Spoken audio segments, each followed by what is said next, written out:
how to get frame on TikTok profile picture. So if you want to get frame in your TikTok profile picture, then what you need to do is you just need to simply open up your Play Store or your App Store at first and make sure that you've updated your TikTok. Go with search and then search for TikTok. Once you've searched, now if you have any updates on your TikTok, just go and update it.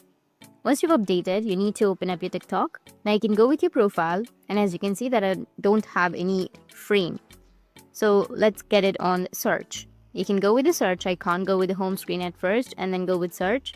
Now from your search, you need to search for the ID of a person who has a TikTok frame. The profile frame. Once you find the profile frame, or once you find the ID which has a profile frame, you need to tap on that person's profile. And once you tap on the profile, it will give you an option to add frame to your profile. You can tap on get frame and it will be added to your profile.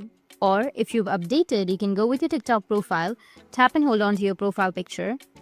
And here you may have an option of add frame in your TikTok profile. You can tap on add frame and your frame will be added. That's it. And if you have any questions, feel free to comment below. Thanks for watching.